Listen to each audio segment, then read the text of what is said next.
It's like, I think some people, the older you get in this game, it's like, it's always a night culture, right? Like it's based around us playing clubs until 2, 3, 4 in the morning.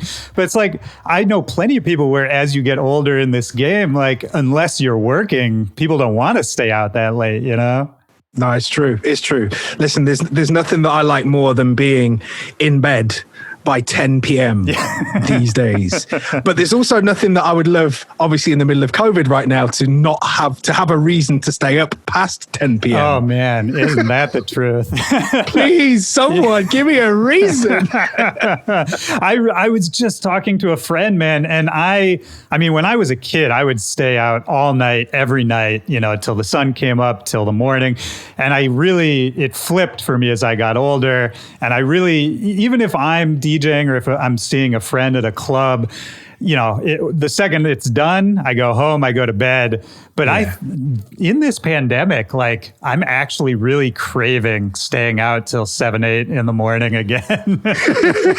You only want it because you can't do it, or at least there's no reason for you to do it. And then as soon as everything becomes all clear, it's gonna be like, I don't want to. I don't want to do it. No, thank you. That's absolutely right, man. But yeah, I was really stoked. We found a good time to do this, man. I'm really happy to have you on. How are you doing? First of all, I mean, there's the heat wave that we mentioned. There's the global pandemic, which obviously is affecting everybody, and then there's the DJ world and the music world, which is also flipped upside down in a crazy way. I mean, how have the last couple months been for you? It's been a very weird time for me because I think the summer for me normally is the time that I spend more time than any other time of the year just on planes. So kind of just traveling to and from the UK over to Ibiza or to Mallorca or, doing a lot of gigs. And then there's normally a lot of, UK festivals. Clubs tend to die down here over the summer. But it's just normally a lot of UK festivals and resorts and kind of, like I say, Ibiza. But this year it's just, there's none of that. Absolutely none of that. So it's just been kind of weird for me to get my head around it. I'm very, very grateful because I've had the radio shows to be able to really kind of focus my creative energy into. And I've also had the ability because I've got my home studio, which is where I'm at right now. So I'm able to kind of do a live stream DJ set if I felt the need to do so, or kind of tap into other people asking me to do live stream DJ sets. I've spent a lot of time making things, or at least starting a lot of ideas, because creativity hasn't flown as much as I would have really liked to during lockdown. But, I've started a lot of ideas. So, it's for me, it's a period of time where I'm being allowed more than anything to be grateful. Because I'm grateful for the experiences that I've had that allow me to bring me up to my career where it is right now. I'm grateful that I have had a large number of years where I have spent those summers on planes, so that I know, any other year I'd be like, I just really could do with a weekend off. Now I know. This is what permanent weekends off feels like. Right. But also, as you say, the connection, I'm still able to have that connection with people, which is the thing that I ultimately crave via the radio shows and also via the kind of the streaming things that I've done. So I'm just really grateful, really, if I'm honest. Yeah, which is, that's a great place to be, man. And on my best days, that's the place I'm at as well. And it's funny because for what you do, for the people who don't know, you're a legendary radio presenter on BBC Radio 1, Radio 1 Extra, and you've been doing this for a long time, over 10 years. What is it, 15 years? 15 years, literally 15 years this month. Oh, wow. What a milestone, man. I know. So, for you, I was thinking about this when I knew I was coming to talk to you. How much has your main gig, the radio gig, how much has that changed in COVID? Because I think obviously people still are relying on the radio and you can still put out a radio show, but I have to imagine you're operating very differently at this point. I'll tell you what, it's really interesting because I think the way that radio works here in the UK is very, very unique. Especially because, you know, the BBC is public funded radio. Right. So I believe the kind of the parallel that you guys have in the States is NPR. Yeah. Whereas on NPR, it seems, from what I've experienced, very speech based with very few music kind of driven places. Yeah, that's absolutely within the right. BBC, we have, or should I say, they have a portfolio of different stations that do different things. There's also the commercial section over here, and radio on the whole over here is live. So for me, I have two different kinds of shows, which is obviously adds to the complexity. During the week, it's a show on BBC Radio 1 Extra that is the drive time show. So that's me kind of just being the broadcaster, you know, talking to people, being silly, or at least as silly as I possibly can be. Taking some calls, that kind of thing. Yeah, playlisted music. You know, every now and then I'll sneak a record in because I have been there so long that they can't really tell me no. And I'll kind of play what I want in and around what the playlist tells me to play. Yeah. And then on Saturdays, I'm on BBC Radio 1 with a show called Dance Anthems, which is the biggest dance music show on the BBC. Right. And with that, there's three different zones. There's the kind of classic zone where I play kind of old school stuff, today's zone where I play new stuff, and then the future zone where I play kind of forward thinking dance music. And that is the music driven show for me, where I'll spend a lot of time here in the home studio preparing for that show. So going through classic records and kind of connecting to that nostalgia and going, oh, I really need to play that record. How much time do you spend, out of curiosity, you know, each week setting up for that show, digging through records, finding new stuff to play? As a rule of thumb, I've always told people that for every hour of radio, there's been about 3 hours worth of prep. Yeah, that sounds about right. Yeah, so I'd spend about 9 hours for the 3 hour show. But during COVID, the show has been extended to 4 hours. So all the shows have been extended to 4 hours. So what I'll do is I'll commute to and from the BBC studios. I live about an hour and a half away from central London, so 3 hours a day on the road. But it's nice to be able to kind of keep in that same routine, or to be able to have been kept in that same routine, albeit spending an extra hour on air. And then I'll spend that time preparing for the radio shows in here in the studio, digging through those records. So for me, it's just felt like being able to have that live connection with people has kept me sane. Sure, of course. Because you can have that conversation live with people, and you know that when you're playing that right record at that right time, that's uplifting someone, you're being of service at the same time as you actually kind of being of service to yourself. Yeah, I think that's right. And I'm glad you kind of put that out there, the differences between the UK and the US radio systems as well, because I think coming up in the US, people just don't, it's really hard for people to understand what an institution like BBC Radio 1 sort of means to the UK, or even to conceive that there could be something like that culturally, where and correct me if I'm wrong, because I've just been a DJ for a long time, but I never grew up in the UK. So to me, I would always look at, you know, BBC Radio 1, and I was envious because it's this giant institution that, in my mind, you know, people in the UK sort of just grow up with it. It's sort of in your blood. It's what people flip on at a party, you know, that kind of thing. And it's just, there's no question of what station, you know, it's just sort of like we flip it on, and it's sort of this universal language. And then added to the fact that BBC, to a certain extent, supports interesting music and interesting culture in a way that US radio generally does not, you know? And so as a kid, for me, dance music, electronic music, it always felt like a hunt. It always felt like something I had to search for and unearth. Was it like that for you, or did it feel like it was more easily accessible when you were younger? I'm really lucky in the fact that, you know, again, the radio system in the UK has worked to my benefit. So, you know, with you guys, the closest thing that you guys have got to the BBC in terms of the broadcasting is Sirius. Is the fact that it is nationwide and everybody could get hold of it. the BBC's on FM, or at least a large number of their stations are on FM. So you don't necessarily need to have the digital receiver to be able to get it. But, that's kind of the closest. So knowing full well that the BBC has existed, and also a large number of commercial radio stations over here have existed, where they will play electronic and dance music all the way through the day, it means that it's always been available for me. And, going back to when I first started, there was such a thing as pirate radio over here. I was just about to say that, man. Yeah. That's another thing we missed out on. Oh, completely. But I mean, for anyone that's listening that doesn't know what that is, it basically was illegal radio.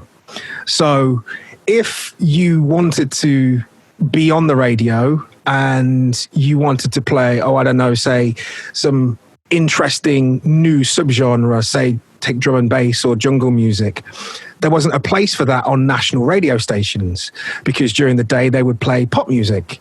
And as much as the BBC have always supported new music, during the day, that's what they do. And then there'd be specialist shows in the evenings that would maybe take one show. But if you wanted to listen to it 24/7, then you'd have to go and listen to an illegal radio station. Yeah, and this is pre-internet, right? This is pre-internet, yeah. So the only place that you could really get up on those new records, the new trends, the new scenes, was via pirate radio, which essentially was completely illegal. You would have people that would buy their own transmitters.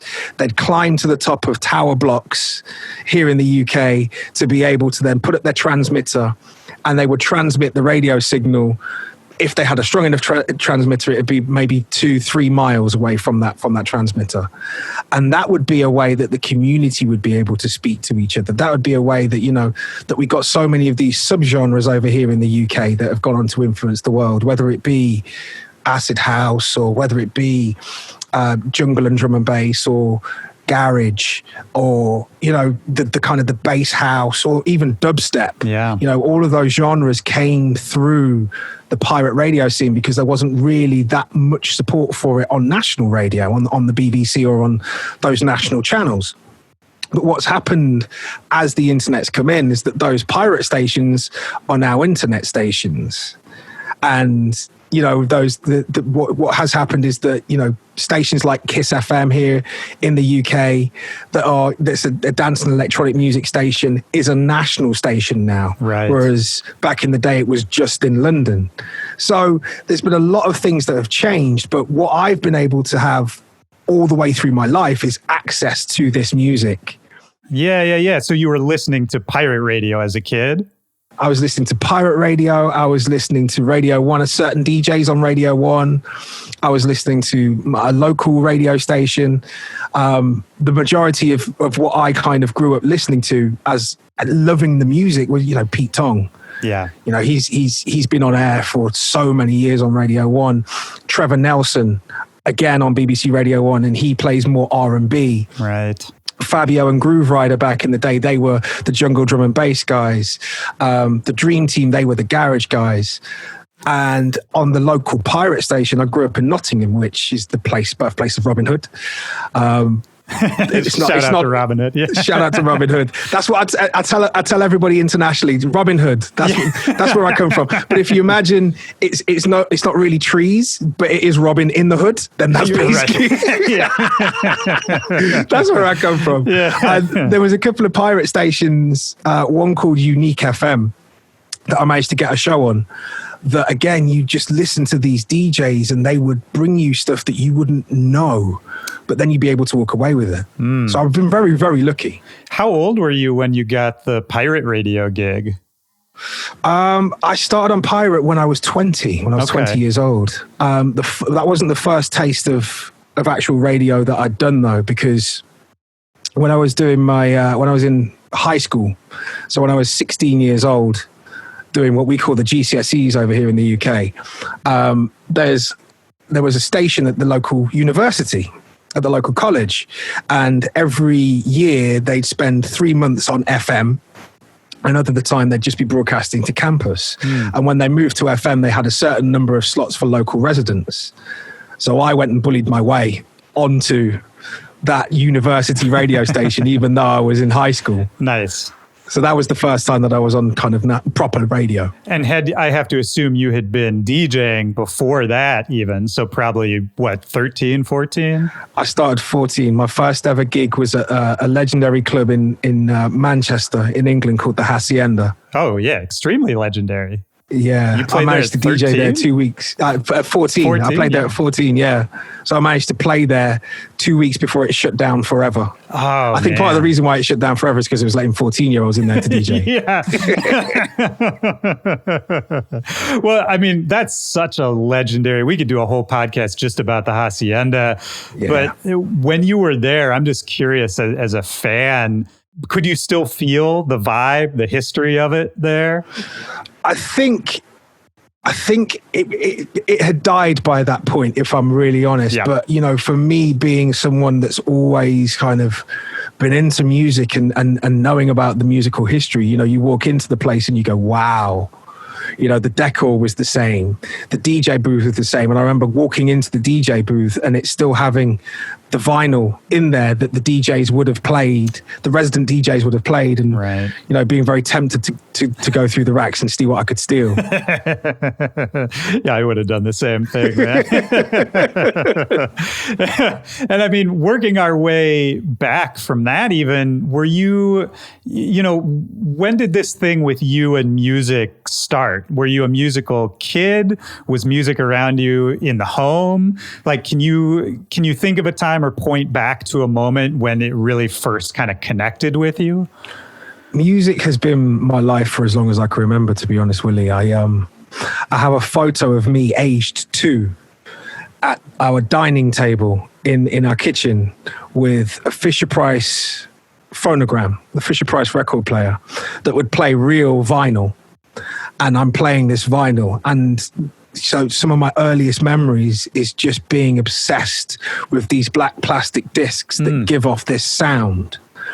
And I became so obsessed with music that I inherited all of the family's record collections. And I would be the kid that, you know, would sit in his room reading liner notes of albums and studying music. So for as long as I can remember, music has been a massive, massive part of my life. That's interesting. Have you ever thought about sort of maybe where those tendencies came from? Like, were your parents musical? Do you have, you know, people around you who are musical? No, that's the thing. There was always music on in the house. So my parents were definitely music fans. Yeah. And, you know, I come from a family of musical fans, but no one really, other than maybe my granddad, he tried to play guitar really quite badly. You know, he'd come over to the UK from Jamaica in the early 50s and kind of fancied himself as a bit of a Bob Marley style crooner with his guitar, but he, you know, God rest his soul, he wasn't that good. But other than that, there's no one else really musical in my family. It's so interesting, man. And yeah, I think it's totally fine to not have an answer to that. It's something I think about in regards to myself a lot as well, because I'm a similar situation. I was an only child. My dad's a software engineer. My mom is a doctor. And, you know, my mom plays the piano a little bit. My dad played the saxophone a little bit, but it was never sort of a main focus of their lives.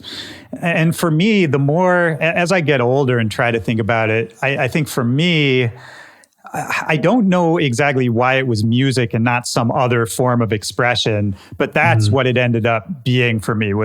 That was the way I felt like I could express myself. And to take it back to what we were saying earlier, to connect with other people. I think I was a shy kid. I was a quiet kid. I didn't always feel like I could connect. And for me, I don't know if it was the same for you. I'm curious, but for me, that was sort of, even without realizing it, I think that's what drew me to it, is that was a way I felt like, oh, I can actually connect with other people in the way I want to. Oh, 100%, 100%. You know, never underestimate the power of music. You know, it's one of the few universal languages that we have. And I've been lucky enough to have traveled a fair amount of the globe. And you see that you can play a record in Malawi that will get the same response as you'd get, you know, in a town here in the UK as, you know, I got when I played in DC. Sure. And that's so universal. And I think, you know, for me, again, only child, obsessed with music, it was something that I would go to, you know, as a friend. It was something that would always be there. It was something that could be a comfort. And now it's also something that, you know, there's something in the vibration. You know, it will lift, and there's an upliftment that you get when you're listening to the right song at the right time. Yes. So I don't know what I haven't quite got my finger on it, but it's along those lines, I feel. Yeah, I think you're absolutely right. And usually I save this kind of talk for the end of the podcast, but we kind of just got here already. And I'm curious, do you see it almost as a spirituality kind of thing? Are you a spiritual person? Because for me, I'm not a religious person really at all, almost quite the opposite. But for music, there's something, exactly what you said. I don't know what it is. I can't define it, but it heightens your senses. It does something that I really can't describe scientifically, physically. And it's, again, the older I get, the more convinced I am that, you know, maybe spirituality does have a place in my life because of that. I'm a very spiritual person, if I'm honest, you know, and again, similar to you, I'm not a religious guy at all.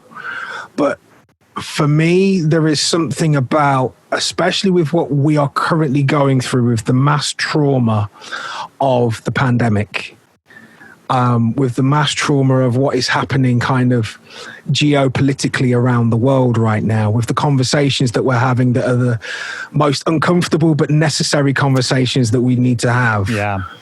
You know, there has to be something to uplift. And the thing that I know that will never, ever let me down that I can go to is music. And I know that at that point where I need that release, I can go to music. At that point where the mind is racing and I need to relax, I can go to music. At the point where I just want to forget about the world for 3 minutes and 30 seconds or hell, 3 hours. Yeah. I can go to music. And I think that for me is the ultimate power of it. I can't explain why. Yeah. But I don't need to. It just works. And that's all that matters. That's beautiful, man. That's exactly right. And I think the most sort of spiritually connected people would agree with that. It's not about explaining it. It's just about sort of embracing it and not worrying about it too much, you know? Because there is so much going on in the world right now. Here in the US, especially living here in DC, the Black Lives Matter movement combined with the pandemic, I mean, you know, there's never been a year like this. And I know that the UK and places all over the world are going through their own version of it.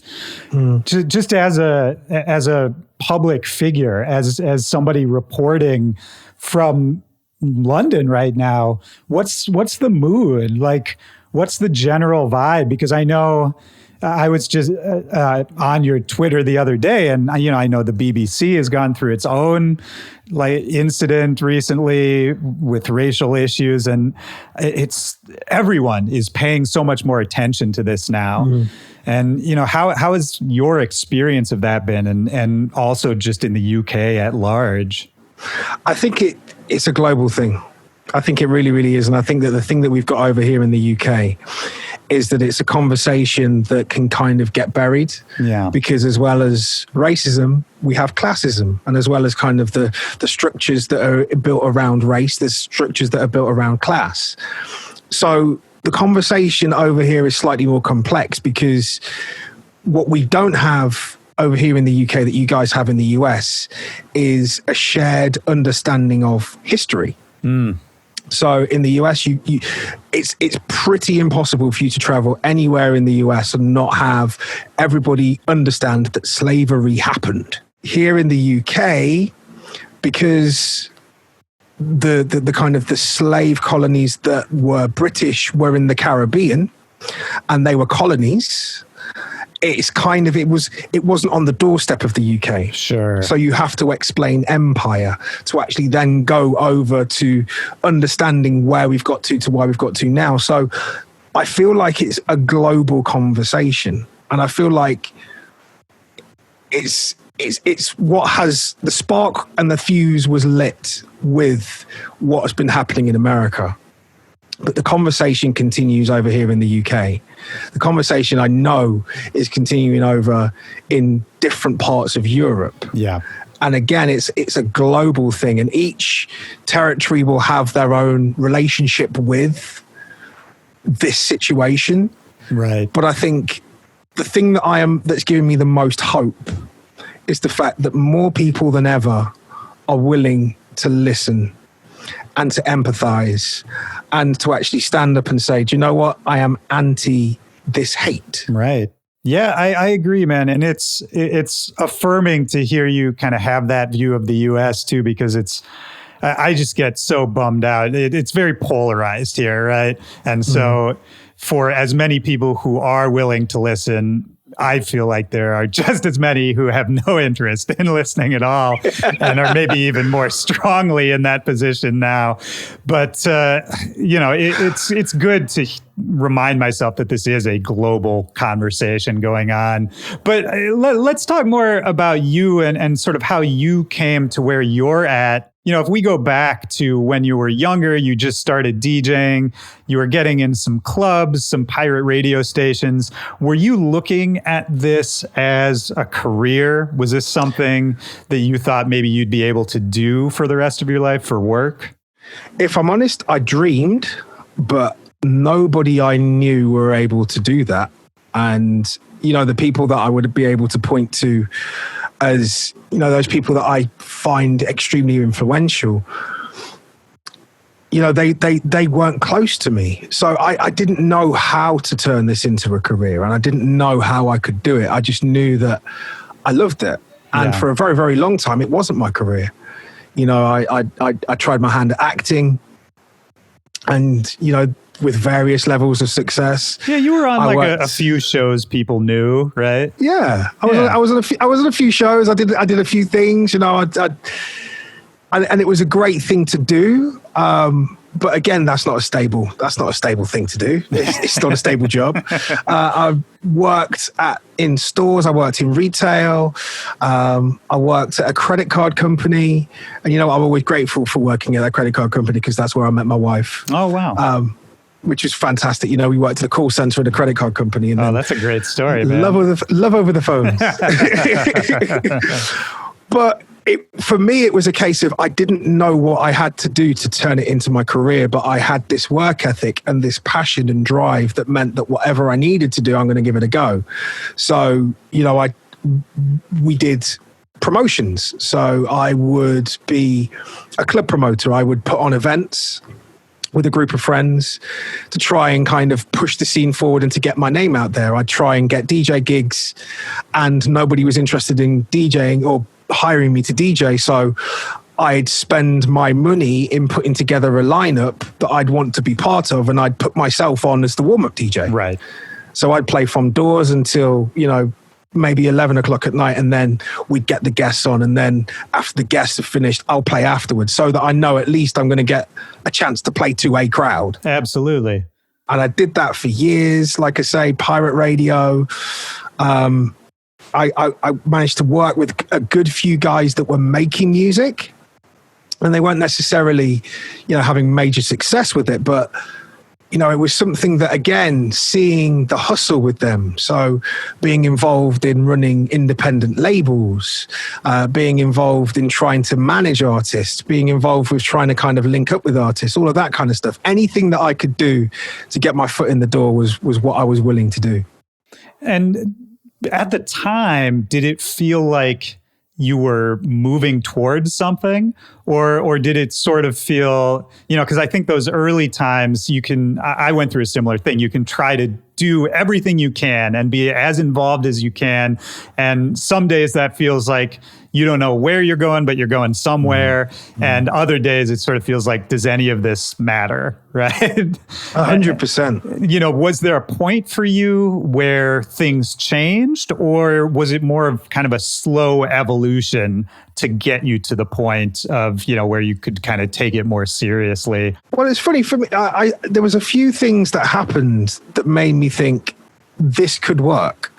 The first thing was some of the people that I was working with in terms of the making music and kind of me very, very early learning how to make music. And we were making hip hop at that point.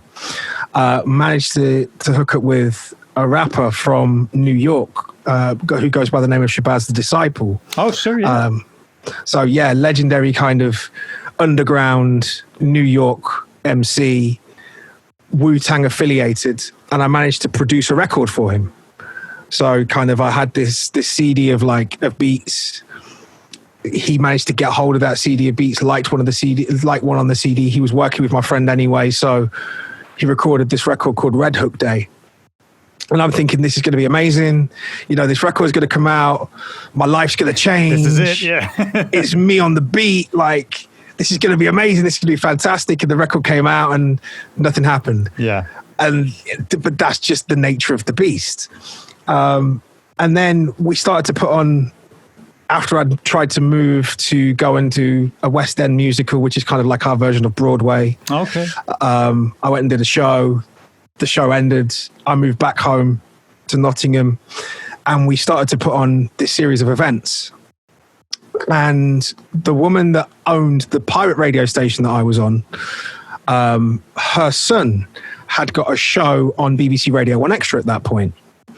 And for me, obviously broadcasting was a dream, being on the radio was a dream, being able to play music on the radio was a dream, and I was fulfilling that dream on this pirate station. But because of the connection that she had with the station, we were able to talk to the people at the station and say, hey, we're putting these events on. Would you guys like to come and do a live broadcast from one of these events? And, you know, there was a lot of knockback, there was a lot of no, a lot of knockback. And this is kind of still in my early hip hop days. Right. But I was the guy that in a hip hop club would play a Daft Punk record halfway through the set and it would go off completely. Right. So, you know, you were making those connections early. I was always, always making those connections. But we managed to book KRS-One to come and perform in Nottingham, my hometown. And we spoke to 1 Extra and said, look, we've got KRS-One. We'd love for you to come and do a live broadcast at the gig. We'd also love to do the day afterwards. We'd like to do kind of a chat with KRS, like almost a lecture. Yeah. And you guys we'd love for you to be involved with that. And they went for the idea. So of course, I'm borrowing money on a credit card to be able to pay for this gig. I'm going to play the warm-up set. Yeah. I played the warm-up set. I came off and one of the executive producers from 1 Extra came up to me and said, you were really good. Do you also do radio? I said, yeah. He said, well, tomorrow when this lecture's happening, if you can bring me like a CD of what it is that you do on the radio, I'd love to hear. So after the gig, I went home.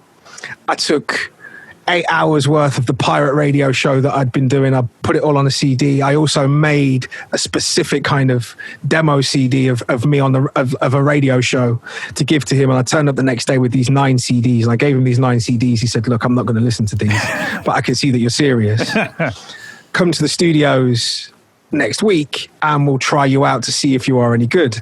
So I turned up to the studios and I was put through my paces. And I left the studios with a show, and that was in 2005, and I've been there since. So that was the moment. That was the moment. And again, it was me putting in everything that I possibly could up until that point that created that moment.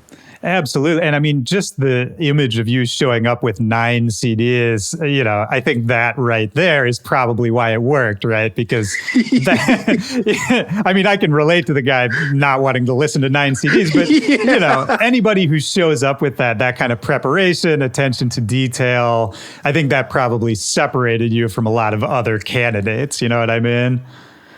And probably like still does if you're you know, I mean, because when you were talking earlier about putting together the radio shows and spending hours and hours just to, you know, have one good hour, I do a serious show and it's the same thing, man. You can kind of just go down the rabbit hole.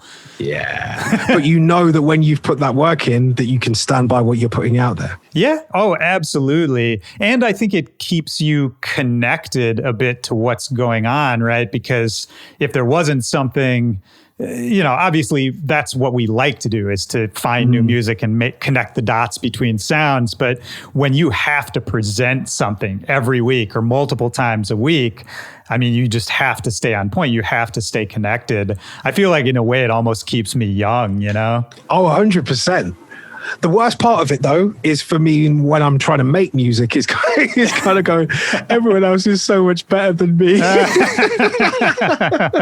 Well, but I didn't realize that you had been producing since such a young age, you know, talking about the rap record you did with Shabazz. You know, what were you even producing on in those days? So when I first learned, it was kind of like a youth center, a community recording studio in a youth center. And I first learned on Akai samplers, Atari computers, Cubase, nice outboard equipment. You know, my first job that I kind of got in a community recording studio was to be the person that would stripe the tape, because we used reel-to-reel machines to be able to record. Yeah. So this is before we had a digital recording system in there, like a hard disk recorder. But again, this was a massive box that I didn't know how to use. So I've been making music for as long as I've been playing music professionally. Right. So around that age of 14 was at the same time that I was learning how to DJ properly, and was learning how to make music, learning how to produce. So I've been doing it for a large number of years with that kind of equipment. And it's only been through the years of, you know, the record that I made for Shabazz the Disciple, I made on an MPC. Right. And then kind of trying to do a lot of sample-based music on the MPC. And now, you know, I'm a kind of an Ableton guy. Yeah, same, man. And yeah. I mean, you can see the huge evolution in your sounds too. I mean, I was listening to, I think I just got the Inner City remix of your new track called When. I just got that on promo the other day. Very coincidentally, I was like, man, this is fucking great. Thank you, man. Oh, yeah, absolutely. And just going back through some of your back catalog that I wasn't as familiar with as well, it's really cool, man, because you can kind of see this evolution, knowing what I know about you and knowing, you know, that you're listening to so much music and presenting people with so much music. It's cool to hear your take on, you know, you take all of this in and then what comes out of you. Again, I mean, it's like putting the radio show together, right? It's like to make 1 3-minute song, it probably takes years of ingesting music and thinking about music, right? Oh, 100%. I think, you know, the thing for me is, so the project that I'm working on at the moment, I'm calling it Dance NRG, because the thing that again, going back to our conversation earlier on, the thing that connects me to music is the energy that I get from it. And it doesn't really matter about the genre. It doesn't really matter about, you know, the era. It's the energy that I really respond to. And what I'm trying to do is make music that has got that same uplifting energy, but it might be, you know, a very vocal driven piano house thing, as I did with a record called Ultimatum. Or it might be, you know, something that's quite simple with a dirty bass line and a vocal sample, as with When. Or, you know, it could be something that's a little bit more laid back and chill and R&B, as I did with a track called Trust You. Or, you know, there's some disco things that are coming up that, again, doesn't quite match, but it does, because it's all the same energy. So that's kind of what in a way, that's what I'm trying to do. And I love that, man, because well, first of all, I feel very seen when you say that, because that's exactly how my brain works. You know, I've never understood people who just stuck to one genre or one sound or one artist, because to me, it's all the same in my brain. Yeah. And that's actually maybe an interesting question is, I think over the years, from what I know about you, you've been associated with different sounds, right? Like, am I right that sort of at the start, when you got to BBC, you were playing a lot of, you know, dubstep and more underground music, and maybe you were one of the first people to sort of put that kind of music on a big stage, right? 100%. I think, you know, when I first got onto radio, it was mainly around hip hop. So we're talking 2005, and then I was able to show a little bit more of my breadth of the music that I really like across the kind of the broad spectrum from around 2007. And that coincided with, you know, I grew up loving UK garage, which is the precursor to dubstep. And I grew up around a lot of people who loved grime, which if you think of UK garage as being the tree, one branch is grime, one branch is dubstep. Yeah. And there were a lot of outlets on British radio for grime, but there weren't that many outlets on British radio for dubstep. And because I understood it, I understood its root, and I understood a way that, you know, my ethos has always been that a big track deserves a big audience, regardless of whether it is the most underground of underground records or whether it's a mainstream record. If it's a big track, it deserves a big audience. Yeah. So I was able to shine a light on dubstep. I was able to shine a light on this new kind of emerging scene that was coming through at that point that really excited me. But the interesting thing for me is that I still carried on doing the other things that I was doing. You know, I was still, and if when I go back to kind of shows that I was doing in 2009, 2010, you know, there would be house music in there. There would be disco music in there. There'd be a lot of hip hop. There'd be a lot of R&B, reggae and dancehall and dubstep. Right. But it felt like, specifically in the States, you know, I used to have this section of my show called The Daily Dose of Dubstep. And when I came over in, I believe it was 2010, I came over to America and I ended up, you know, doing a tour, a DJ tour of America. Sure.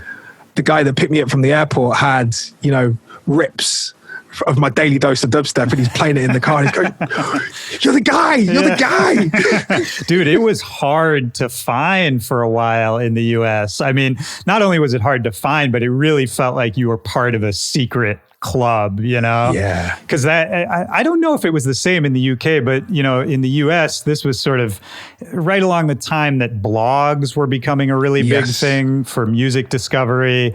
And a lot of the sounds were still regional. It wasn't quite as nationally or globally connected. And there was this small group of people scattered all across the country, and it's a big country, you know, just these small groups of people who were so excited about this sound called dubstep. And, you know, each person in their own city had, you know, their tiny little dubstep party. And but then we were always sort of the little brother or the little sibling of the UK. Like, I don't even know how the UK looked at us. And then to think about what we ended up doing with dubstep. I think there's a lot of people that, you know, that are very grateful, especially a lot of producer friends of mine from the dubstep scene that are very grateful that America embraced it in the way that it did. Yeah. Yeah, I mean, there's certainly a market for it. The market still is insane for it over here. It's actually interesting. I had Flux Pavilion on the show a few weeks back, and we were talking about how, you know, he was sort of excited about this first wave of dubstep, and that's really what drew him in, was this pure UK sound, and he just sort of made what he thought was cool through his eyes, his version of that, and then it caught on, not as much in the UK, and it caught on in this crazy way in the US. And he said he was having almost some cognitive dissonance about, like, well, this isn't really what I meant, you know?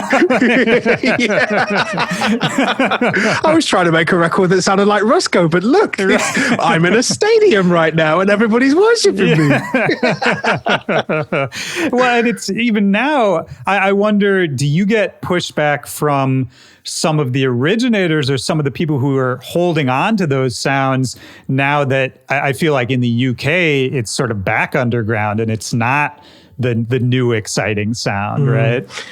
I think, look, you know, I'm old enough and I'm ugly enough to know that I can't please everybody. And I think the ultimate thing is that, you know, there's always going to be people that aren't happy with what it is that you're doing. But if you're doing what you're doing because you genuinely have a love and a passion for it, and for me, I have never turned my back on any genre.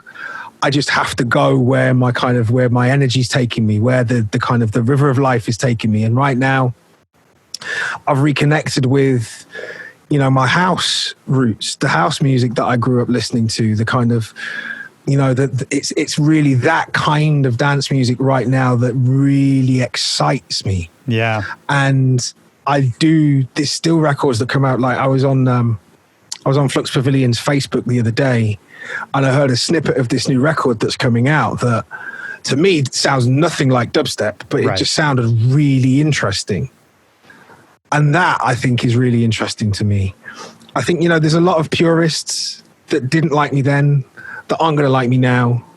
I'm not a purist in that sense, but I am a pure lover of music. And, I 100% have nothing against anyone that is a purist at all in any way, shape or form. I mean, we need them in a sense, right? We do. We need them. We need them because those are the people that really will put their blood, sweat and tears into that scene. Right. My job as a broadcaster is to shine a light on them. And my job as a curator is to take the parts that I resonate with and amplify them. And whatever comes from it, comes from it. But for me as a creative, the thing that really inspires me is just to be able to try and move people in a way. Of course. And I mean, that's a big part of it, right? Is that, your not only your job, but I think the passion that I'm hearing, it's about finding what's next. It's about finding where that energy that we keep talking about, where it's going to be coming from next and staying on top of that. I think that's such a big part of why we stay here, right? It's almost like an addiction, Oh, yeah. I think also it's interesting that you say that because sometimes what's next is a look back. Yeah.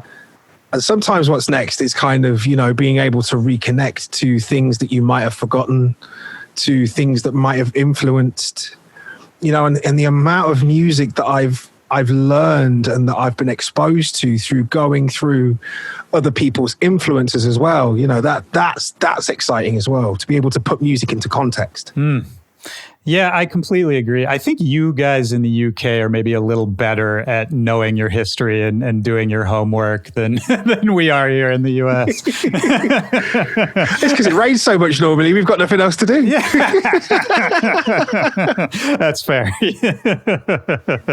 Well, and just to put a period on the end of that Flux Pavilion story, I kind of want to set you up just to tell this story, but you actually have a fairly significant connection to what would end up being a pretty big moment for Flux Pavilion's career, right?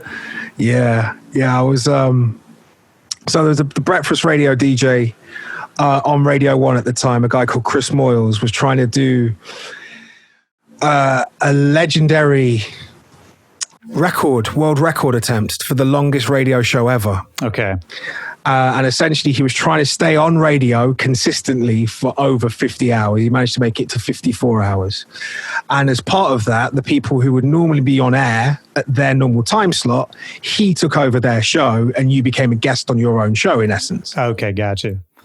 So because this was kind of an endurance test, because this was, for him to try and stay on air for that length of time, raising money for charity, trying to get a world record, when it came time for me to be on air with him, I said, if ever you feel like you're flagging, if you feel like you need a bit of audio caffeine, right, have a listen to this record by this guy called Flux Pavilion called Bass Cannon. So he then became obsessed with the Bass Cannon. Right. And whenever he started to flag, he'd press play on that record. And that was the first time that the UK were exposed to that record in that way. Wow. That's amazing. That's actually, I love that because that's actually not even the story I thought I was setting you up for.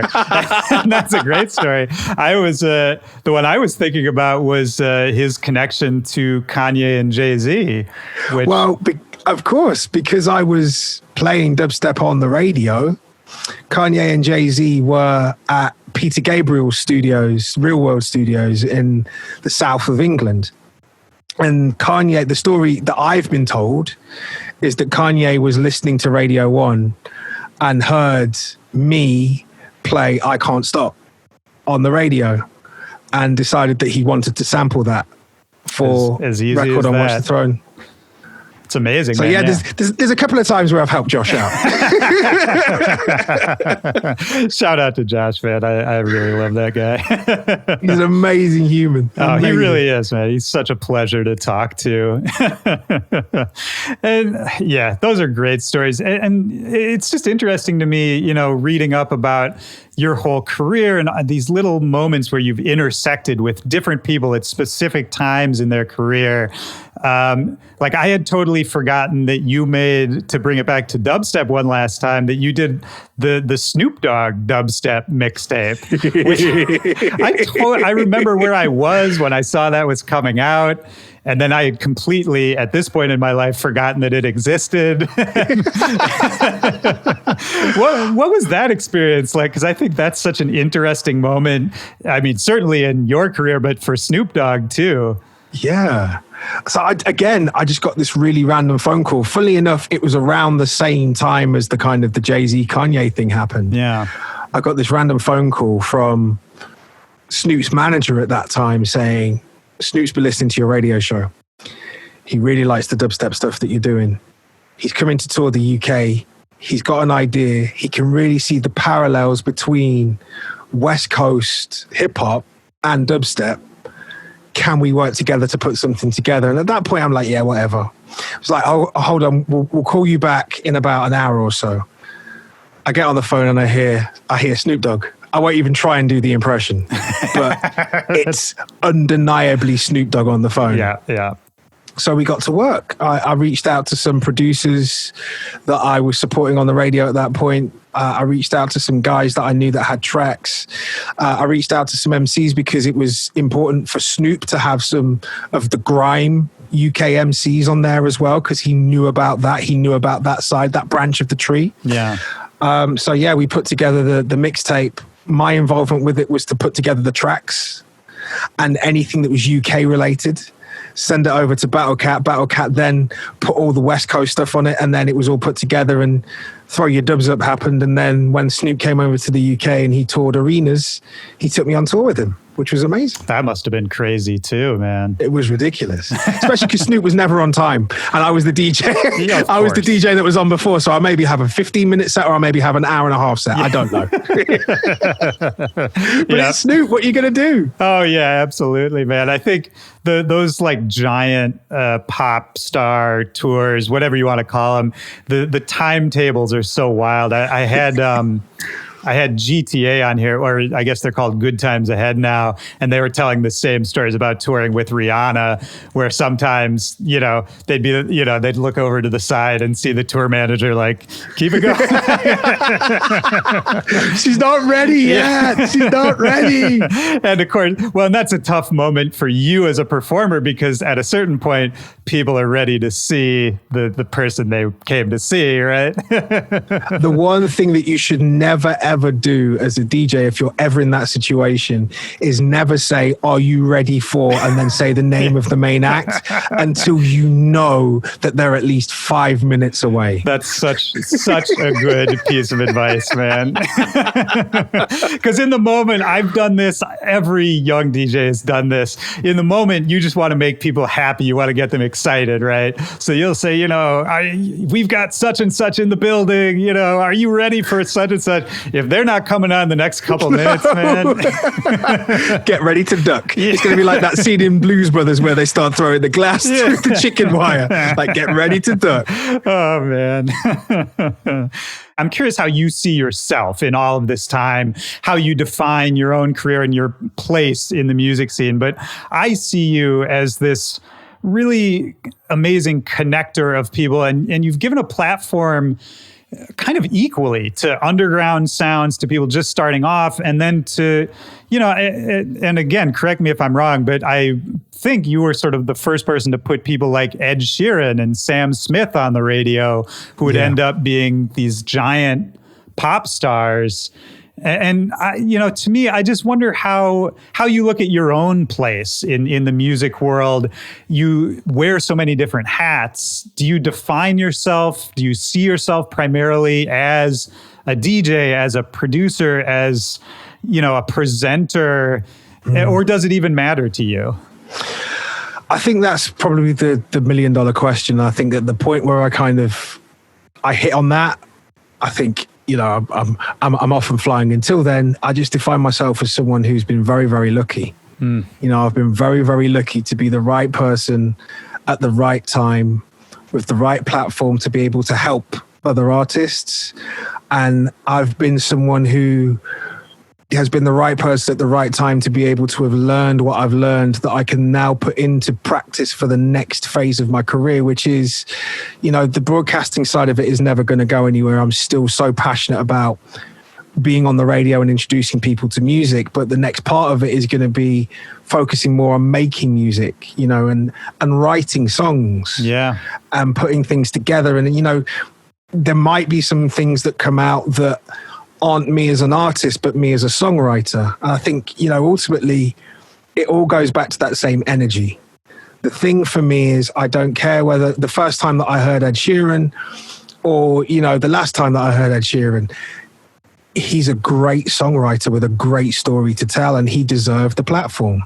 The first time that I heard Rusko or Casper or DMZ, talking about Koki and Mala or Scream and Benga or 12th Planet. Yeah. That was music that I really resonated with, and I really wanted to give it a platform. The first time that I heard what Diplo was doing, or the very first time that I was on A-Track's blog and I heard this remix of this record by Kid Cudi that I thought was a great thing. Yeah. And started to play it over here and give it a platform, and it turned into the thing that really blew up over here in the UK. I'm talking about the Day and Night remix. Of course.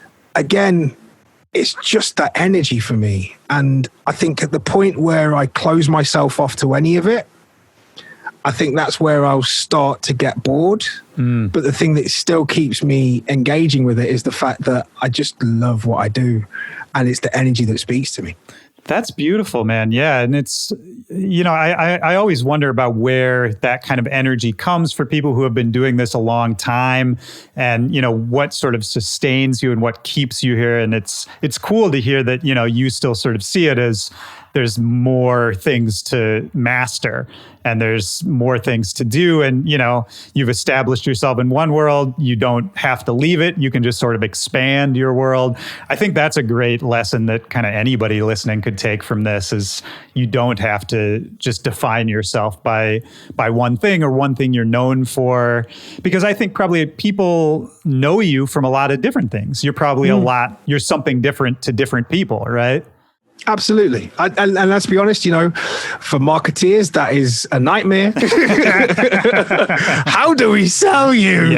Yes. But for me, that's just kind of who I am, and how I consume music is how I kind of make music, or I try to be part of music.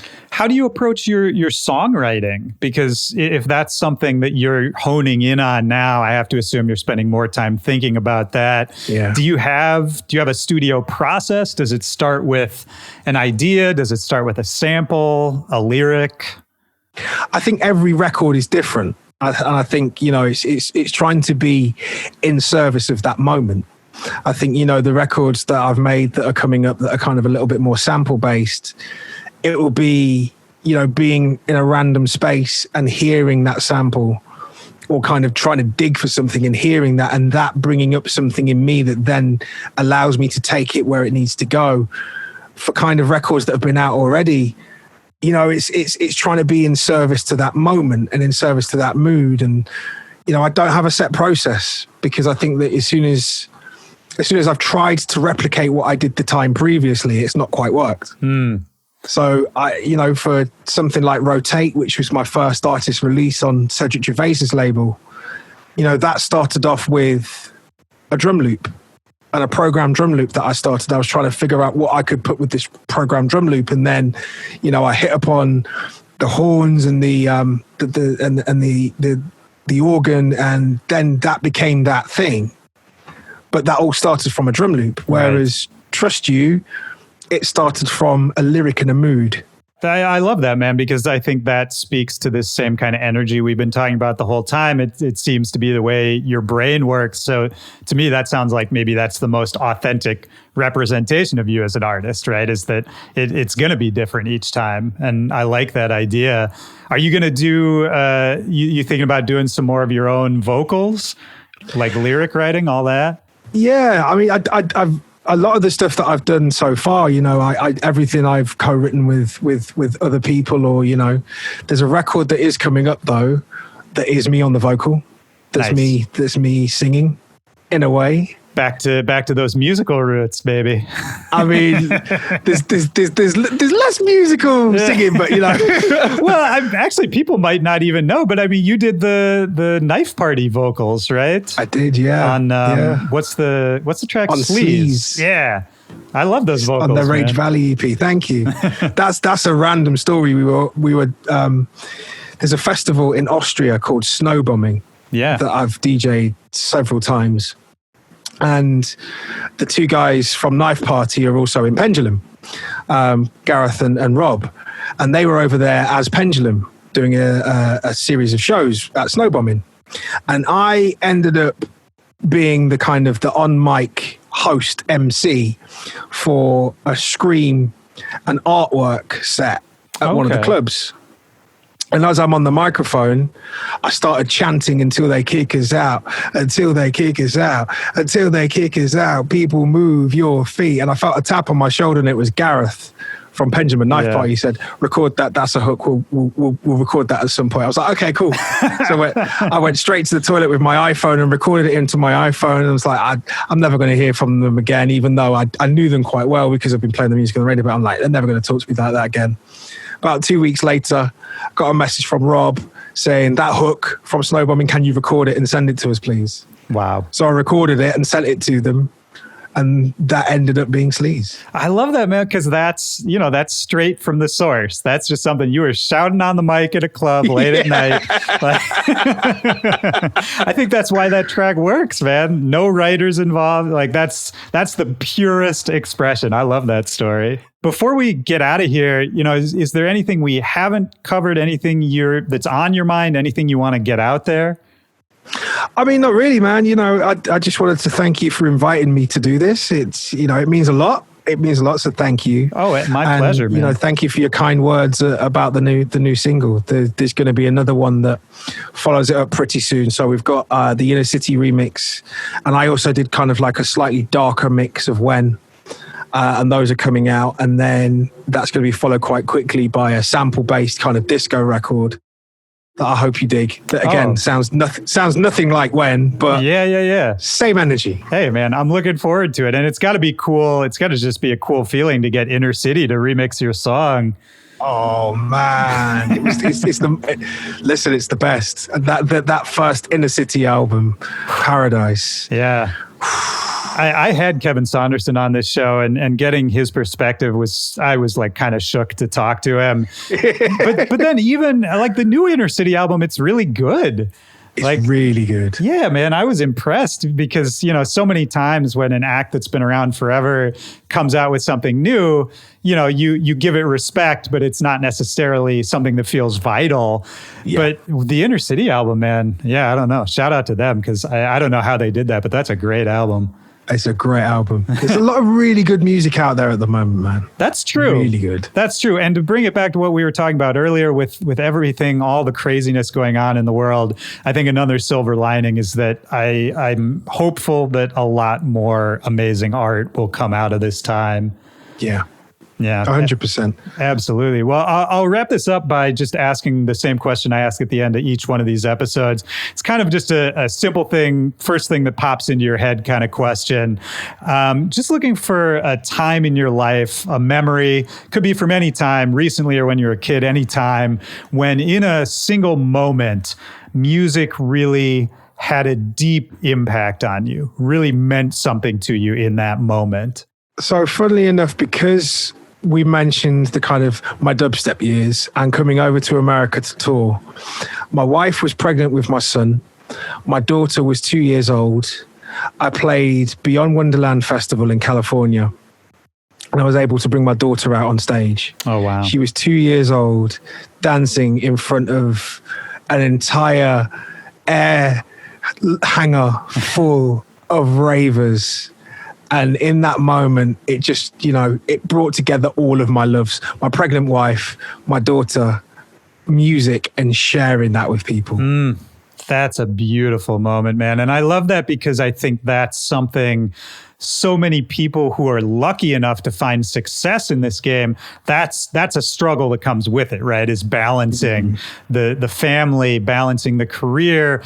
For somebody like you, balancing all these different things that you're doing in that career, and to have that all come together, that must have been an amazing feeling, man. A real moment, 100%. Is that something, you just sparked this idea, for you, balancing time must be a big part of what you do. And it must be, I assume you have it down to a science at this point, but I mean, what have you learned over the years about prioritizing tasks and, being efficient and managing to get a lot done while still working in a lot of different arenas and living a happy life, right? I think, you know what I've learned as I've got older is you need to make time for yourself, and if you make time for yourself, then everything else fits into place. For me, if I spend far too much time working and not enough time with the family, then things aren't right. If I spend far too much time with the family and not working, things aren't right. So it's about making sure that you're pulling it all back, and, you can't pass on what you don't have. So you've got to spend some time to get it, to be able to then pass it on. That's beautiful, man. Yeah, I feel like I shouldn't say anything more. That's a great way to end it. Yo, Pete, man, I really appreciate you taking the time. This has been super fun. Maybe we can come back once this is all over and do this in person down the road. Fingers crossed, man. Thank you so much for asking me. Thank you, man. Take care. Take care. All right. Bye, man.